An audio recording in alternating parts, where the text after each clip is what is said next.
ఆ స్టిల్ చూసారుగా, ఆ స్టిల్ చాలామంది గుర్తుపడతారు. వెరీ పాపులర్ స్టిల్ అది. కొదమసింహం అనే ఒక కౌబాయ్స్ ఫిల్మ్ నేను యాక్ట్ చేశాను 1990లో. సినిమాలో ద స్టిల్ నాకు చాలా ఫేవరెట్ స్టిల్.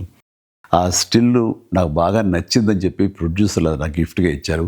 అది ఇప్పటికీ ఈ రోజుకి నా ఇంట్లో మంచి ప్లేస్లో గోడ మీద ఉంటుంది. అది కౌబాయ్ ఫిలిమ్స్ అంటే చాలా ఇష్టం నాకు. నేను నా చిన్నతనంలో క్లింట్ ఈస్ట్వుడ్, అలాగే గ్రెగరీ పెక్, ఒమర్ షరీఫ్ వీళ్ళు చేసినటువంటి సినిమాలన్నీ కూడా నాకు చాలా ఇష్టం.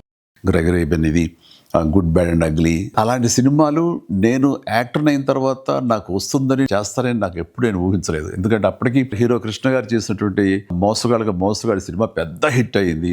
అన్ని రికార్డ్స్ అది బ్రేక్ చేస్తుంది అప్పట్లో. అలాంటి సినిమా మళ్ళీ చేయటం ఒక సాహసం అవుతుంది. బట్ అనుకోకుండా నాకు రమా ఫిల్మ్స్ నాగేశ్వరరావు గారు మీ మీద ఒక వెరైటీ సినిమా ఉండాలనే ఆలోచనలో మాకు కౌబాయ్ సినిమా అయితే ఎలా ఉంటుందో అనుకున్నాము, మీరు కథ వింటారా అని చెప్పేసి మురళీమోహన్ రావు తోటి రావటం, కథ వినిపించడం నాకు చాలా బాగా నచ్చడం, వెంటనే గ్రీన్ సిగ్నల్ ఇవ్వటం, వెంటనే అది కొదమసింహంగా అది మీ ముందు కూడా వచ్చేసింది. ఈ క్యారెక్టర్ చేయాలనుకున్నప్పుడు కౌబాయ్స్ జనరల్గా గడ్డం వదిలేస్తారు వాళ్ళు. చాలా మంది ఏమన్నారంటే మన హీరోలు గ్లామర్ కనిపించాలని, గడ్డం వదలద్దు, క్లీన్ షేవ్ తోటే ఉండాలని. కొంతమంది అయితే పట్టుపట్టారు. కానీ నాకు ఈ గడ్డంతో ఖచ్చితంగా చేయాలంటూ గడ్డం వదిలేసి ఆ స్టబుల్ తోటి చేసిన ఫస్ట్ సినిమా ఈ కొదమసింహం. నేను అందులో కాస్టింగ్ పరంగా వస్తే నాకు ఇష్టమైన క్యారెక్టర్ సుడిగాలి మోహన్ బాబు చేశారు.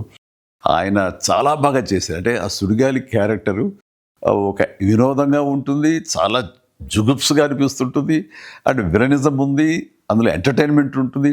ఆల్ టుగెదర్ మోహన్ బాబు గారు కాకపోతే మరొకరైతే అది చేసి ఒప్పించి మెప్పించేవాడు కాదు. అది ఆయన వల్ల సాధ్యమైంది.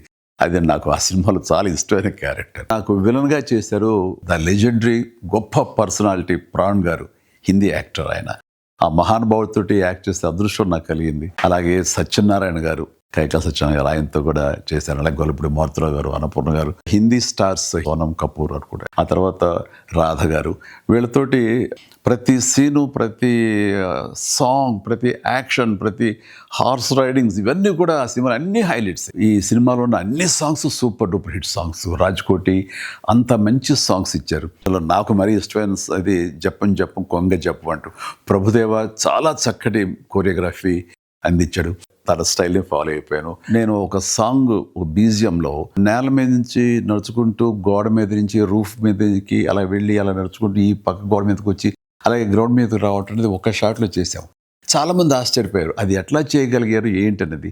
ఓ చాలా పెద్ద వీల్ మీద మొత్తం సెట్ వేసి సెట్ తిరుగుతూ ఉంటుంది అనమాట కంప్లీట్గా. దానికి కెమెరా ఫిక్స్ చేసాం. అది ఈ మధ్యకాలంలో ఒక ఇంగ్లీష్ పిక్చరు ఇన్సెప్షనో ఏదో అందులో కూడా అది చూపిస్తాడు. ఇప్పుడు చూపించింది మేము ఆ రోజుల్లో అన్ని సంవత్సరాల క్రితం చేసాను ఈ టెక్నాలజీ వాడి. నాకు ఫేవరెట్ సినిమా ఉండొచ్చు, కానీ నాకంటే ఎక్కువ రామ్ చరణ్కి ఇది చాలా ఇష్టమైన సినిమా. తను చిన్నప్పుడు భోజనం చేయాలంటే వాళ్ళ అమ్మ ఈ సినిమా క్యాసెట్ పెట్టి దగ్గర భోజనం చేసేవాడు కాదు. అంతగా ఫేవరెట్ ఫిల్మ్ చరణ్కి ఇది. రిలీజ్ల సమయం ఇది. చాలా సినిమాలు రిలీజ్ చేస్తున్నారు. ఈ జనరేషన్ కూడా మనం తీసినటువంటి కౌబాయ్ సినిమా ఎలా ఉంది, మన డాన్సెస్, మన ఫైట్స్, మన యాక్షన్ సీక్వెన్స్, మన క్యారెక్టరైజేషన్స్ ఇవన్నీ అప్పట్లో ఎలా తీసామని ఈ జనరేషన్కి తెలియజెప్పే ప్రయత్నం చేస్తున్నందుకు అది సక్సెస్ అవ్వాలని రమా ఫిల్మ్స్ నాగేశ్వరరావు గారికి నా హృదయపూర్వక అభినందనలు తెలియజేస్తూ నా ధన్యవాదాలు చెప్పుకుంటున్నాను. అండ్ ఆడియన్స్ డెఫినెట్గా ఈ సినిమాని ఎంజాయ్ చేస్తారు. Please do watch కొదమసింహం on 21st November.